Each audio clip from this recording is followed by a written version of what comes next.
Hello বন্ধুরা, সবাই কেমন আছো বলো? Welcome back to my channel.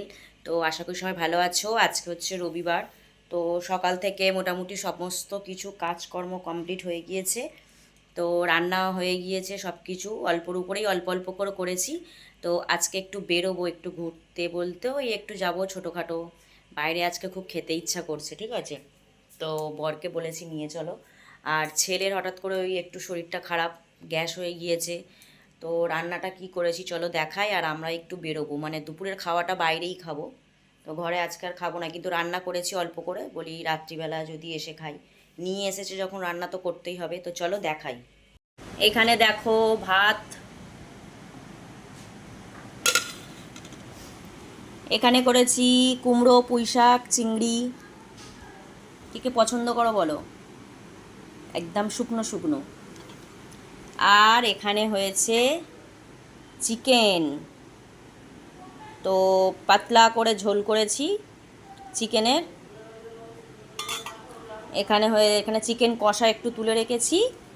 আর এখানে একটু স্যালাড রেখেছি। আর এখানে আমের চাটনি। তো আজকে হয়েছে এইটুকুই মেনু। তো চল খেয়েছি, আর এখন এই বেরোবো। বাইরে গিয়ে আবার একটু যদি দেখি কি খাই। ওকে তো যেতে বলছো, যাবে না। আর ঘরের একটু জামা কাপড়গুলো সব তুলে রেখে যাই। রোদ উঠেছে তো, 12টার মতো বাজে।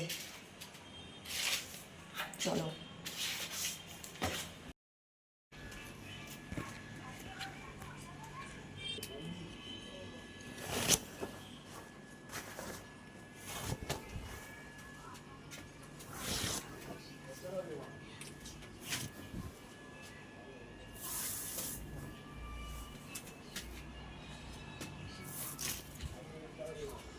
রোদ দেখেছো কি পরিমাণ রোদ, খাঁ খাঁ করছে। কি করে যাব জানি না, প্রচুর রোদ। চলো। আর একটু ঘুরতে যাচ্ছি, ঘুরতে ঠিক নয়, একটু বেরিয়েছি আমি আর আমার বর। ছেলেকে এত করে বললাম, এই দেখো এত করে বললাম, এলো না। শরীরটা ভালো নয় বলছে। সকালে ছাতার মাথা কী সব পুরি ফুরি খেয়েছে, খেয়ে শরীর ভালো নয়। এখন বলছে আমি যাব না। আর গেলেও খুব বিরক্ত করতো। তো আমি বললাম ছেড়ে দে, তোকে যেতে হবে না। তো দেখি কোথায় যাই। চলো, প্রচুর রোদ, ইচ্ছাও করছে না। তো যাই, চলো তোমাদের সঙ্গে শেয়ার করবো, পরে আবার দেখা হচ্ছে।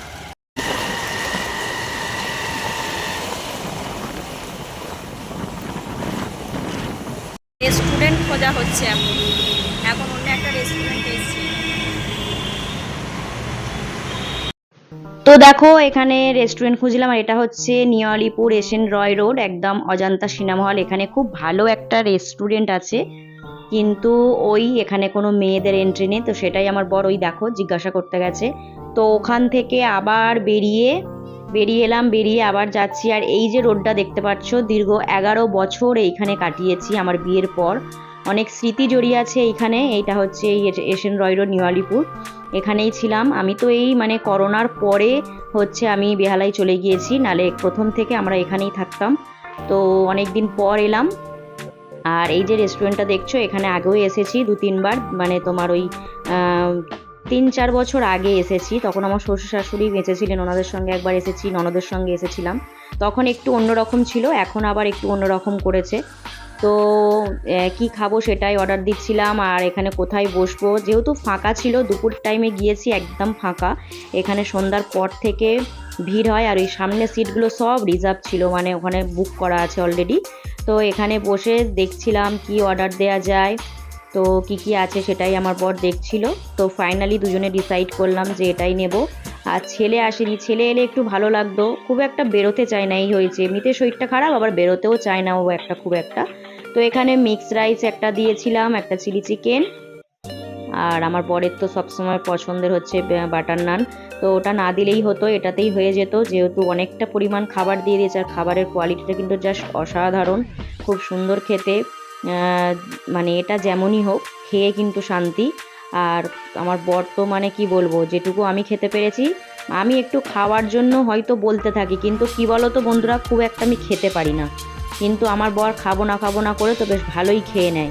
তো এখানে দেখো একদম চেঁচে পুঁচে সব সাফ করে দিয়েছে, যেটুকু আমি খেতে পারিনি বাদবাকিটা ওই নিয়ে নিয়েছে। তো আমারও থালা দেখো পুরো খাওয়া দাওয়া হয়ে গিয়েছে। আর এই লাস্টের টুকু ওকে বলছিলাম এটা খেলে না, তো বলছে এটা দেখো টিস্যুর সঙ্গে জড়িয়ে আছে, এটা খাওয়া যাবে না, সেটাই আমাকে বলছিল। তো তারপরে এখানে খাওয়া দাওয়া করে বিল টিল পেমেন্ট করা হয়ে যেতে এবার বাইরে চলো বেরিয়ে যাই। আর এখানে দেখো এই যে দেখছো বিল্ডিংটা, ঠিক উপরের বিল্ডিংটাই মানে এই রেস্টুরেন্টের নিচে দাঁড়িয়ে আছি আমরা। উপরে আমার ছেলে এখানে টিউশনি আসতো জানো তো, সেটাই ওকে বলছিলাম। আর আমার বর বলছে চলো চলো হয়ে গেছে, অনেক খাওয়া দাওয়া করে নিয়েছো। তো এই গেট থেকেই বেরোতাম, সন্ধে 6টা হলে আনতে আসতাম, সেইগুলোই মনে পড়ছে, সেই স্মৃতিগুলো। তো এই রোডটায় কম হাঁটা যাওয়া করিনি, তখন ছেলেকে স্কুলে দিতে যেতাম, স্কুলে আনতে যেতাম। তো সেইগুলোই মনে পড়ছে, খুব মিস করছিলাম এই জায়গাটা, অনেক কিছু স্মৃতি জড়িয়ে আছে। তো তারপরে চলো ওখান থেকে বেরিয়ে যাই। বেরিয়ে গিয়ে তারপরে আমি ভাবলাম যে, কারণ ছেলেকে যেহেতু বলে এসেছি ওর জন্য কিছু কিনে নিয়ে যাব, কারণ আমরা খাবো আর ও খাবে না। তো শরীর যতই খারাপ হোক, ওই বলে না যে বাঙালির একটা অভ্যাস, তো সেটাই ওকে বলছিলাম। তো আর কি বলো তো, 4টে 4:30 তখন বাজে, আর কোনো দোকান খোলা নেই। আমরা যদি ওই রেস্টুরেন্ট থেকে একটু পার্সেল করে নিতাম হয়ে যেত, এদিক ওদিক ঘুরে ঘুরে কোথাও দোকান খোলা নেই, কোথাও খাবার পেলাম না জানো তো। সেই আমাদের আবার পরে সন্ধ্যেবেলা হয়তো ওর বাবাকে আবার বেরোতে হবে। তো আর যদি না বেরোতে হয় একটু বুঝিয়ে বলবো যে বাবু তোকে নেক্সট দিন খাইয়ে দেবো। তো তারপরে এদিকে বাইপাসে চলে এসেছি বেহালার। ওই দেখো দূরে একটা ফ্ল্যাটে না আগুন লেগেছে। তো আমরা যেই ওই রাস্তা থেকে যাচ্ছি, ওখান থেকে পুলিশ আমাদের বলে দিল যে ওদিকটা যাওয়া যাবে না। তোমরা দেখতেই পারছো এই যে ধোঁয়া উঠছে।